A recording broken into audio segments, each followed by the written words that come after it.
안녕하세요. 델탑스학원장 장지은입니다. 고등부 팀장 최기열입니다. 네, 선생님 오늘은 그 학원 사용 설명서라고 써 있는데요. 어떤 얘기를 들려주실 예정인가요? 그 학생들이랑 학부모님들을 만나다 보면 네. 실제로 학원에 보내놓으시고 어떤 식으로 학생과 학부모님들이 학원을 이용하는지가 다 달라서요. 보다 보면 저는 어쨌든 서비스를 제공하는 입장이지만 네. 이 어머님 되게 학원을 잘 쓰신다, 잘 사용하신다 하시는 분들이 있고 맞아. 제가 오히려 더 뭔가 해드리고 싶어서 이렇게 아무것도 요구가 없으셔도 괜찮은가 하는 생각이 드는 분들도 계시거든요. 네. 학생들도 마찬가지예요. 맞아요. 그래서 어떤 식으로 학원을 저희 학원이 아니더라도 학생들이 수학학원을 어떻게 쓰면 좋은지 그리고 학부모님들이 보내놓으시고 어떤 식으로 활용하시면 좋은지를 좀 말씀을 드리는 사람이 필요하지 않나 해서 네. 컨텐츠를 찍자고 말씀드렸습니다. 맞아요. 저는 아이들한테 항상 얘기하는 게 제발 너희가 학원 뽕 뽑고 가라. 선생님한테 뽑아먹을 수 있는 거 다 뽑아먹고 가라라고 하거든요. 네. 이렇게 좀 하면 어떻게 뽑아먹을 수 있는지 한번 네.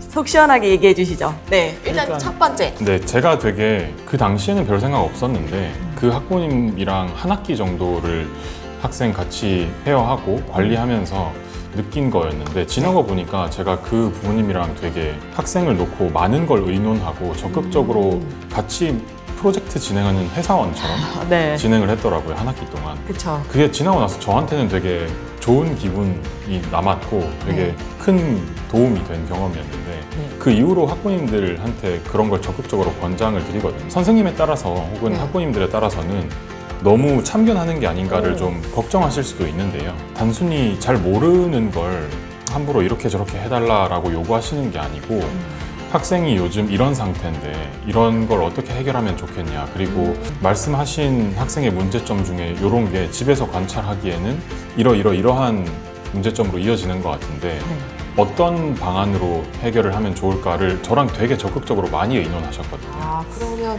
어머니께서는 아이의 상태에 대해서 알려주시고 네. 선생님은 거기에 대한 솔루션을 또 알려드리고 있어 왔다 갔다 하면서 팀처럼요. 그렇죠. 이게 네. 학생을 놓고 어쨌든 저희가 결과를 만들어내려고 팀플레이를 하는 건데 저는 학생이 집에 있는 모습을 보지 못하고 학부모님들은 학생이 학원에 가서 하는 모습을 보지 못하잖아요. 네, 그래서 네. 서로 좀 상대방이 못 보는 구석은 어떤 게 있는지 학생 입장에서는 또 선생님한테 못하는 이야기들이 있고 그쵸. 엄마한테 못하는 이야기들이 있거든요. 그런 걸 좀 학생은 싫어할 수도 있지만 좀 교환을 하면서 적극적으로 의논을 해나가는 게 참 좋은 결과로 많이 이어지더라고요. 그 학생 이후에도. 저는 사실 이 주제만 딱 보고 나서 이거는 엄마한테 뭔가 숙제를 뭐 부탁을 하시려고 하는 건가 그랬거든요. 그게 아니고 상태 알림이네요. 네, 그렇죠. 뭐 학부모님들이 네. 집에서 같이 이런 거 좀 봐주세요. 뭐 개념 외웠는지 확인 좀 해주세요. 라고까지 제가 부탁드리는 경우도 네.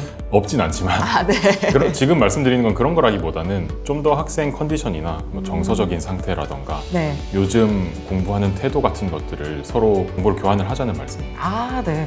이제 이거 체크 하나 해주시면 좋을 것 같습니다. 선생님께 아이의 상태에 대해서 좀 주기적으로 피드백을 주시는 거 추천드립니다. 그 다음에 두 번째는요? 이건 당연한 건데요. 네. 그 어떤 학원이든 저는 학생 성향을 고려해서 티칭과 코칭을 해야 한다고 생각을 하거든요. 그래서 그게 교재가 됐든 아니면 구체적으로 어떤 개념을 학생한테 설명하는 방식이 됐든 과제량이 됐든 커리큘럼이나 진도 속도가 됐든 학생에 따라서 그게 다르게 설계되어서 진행되고 있는지를 좀 확인을 하시는 게 좋을 것 같습니다.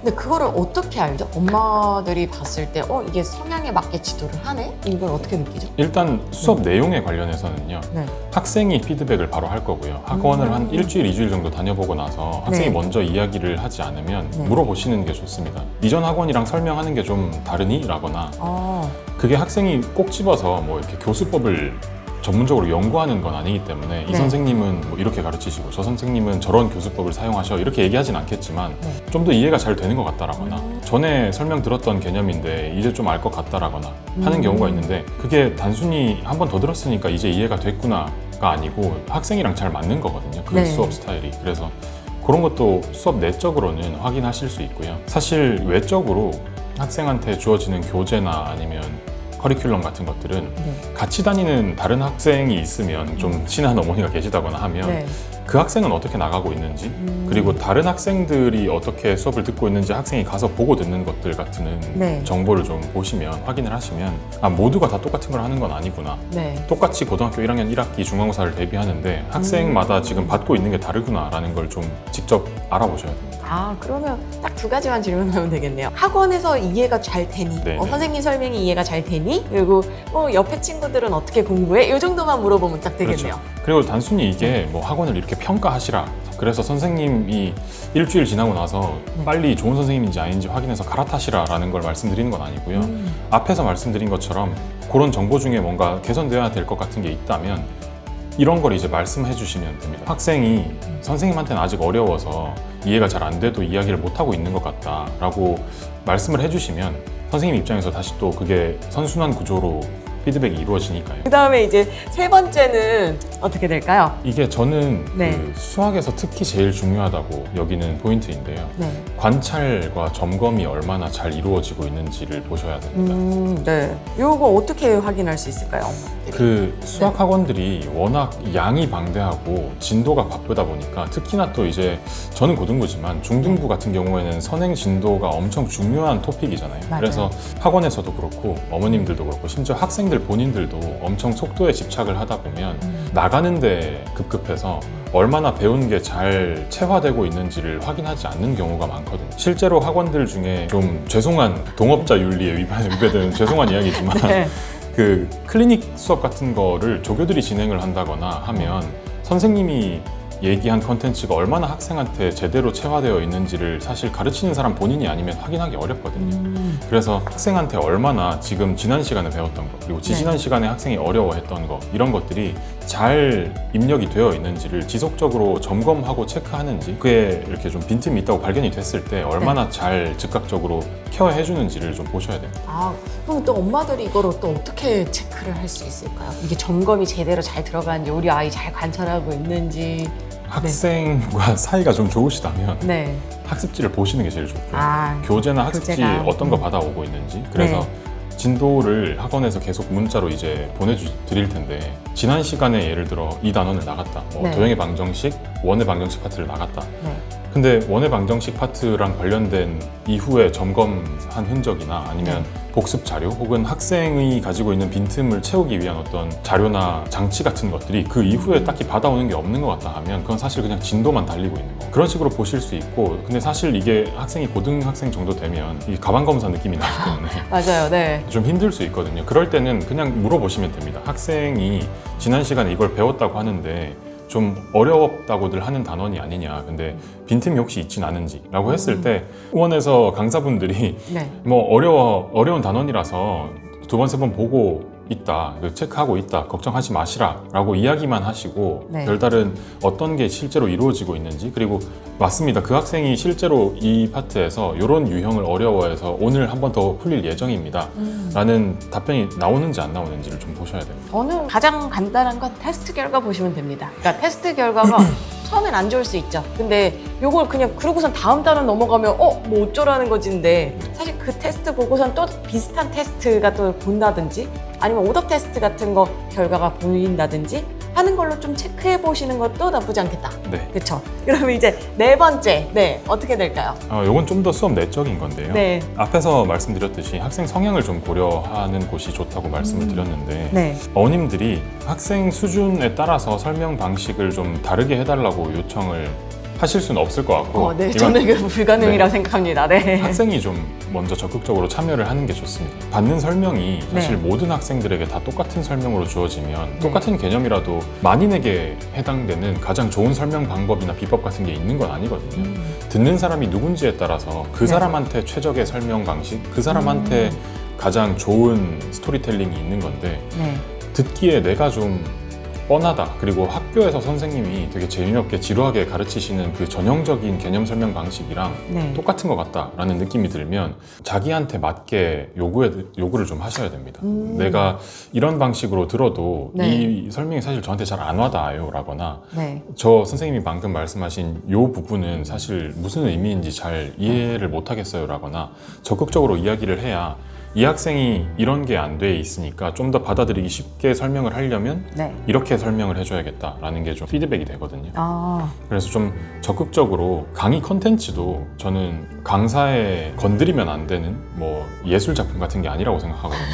그 학생이 적극적으로 얘기를 해서 같이 만들어 나가야 한다고 생각하기 때문에 네. 이해가 되지 않는 부분이나 설명 중에서 좀 자기 스타일이 아닌 거는 얘기를 해주시면 좋습니다. 아이들 중에서 내성적인 아이들이 좀 있거든요. 네네. 그러면 저한테 직접적으로 말을 못하는 아이들이 있는데 저는 이럴 때는 어머니가 조금 도와주시면 좋을 것 같아요. 그래서 요즘에 좀 이해 안 되는 부분이 있어? 뭐 이 정도로 이야기를 하신다거나 네. 그래서 그거를 선생님한테 빨리 알려주시는 편을 훨씬 더 권장드려요. 정말로. 그래서 요거는 그리고 고등부는 사실 설명하는 방식이 좀 여러 가지잖아요. 맞습니다. 하나가 아니고 좀 여러 가지인데 끈기 있게 설명해 주려는 선생님이 있으세요.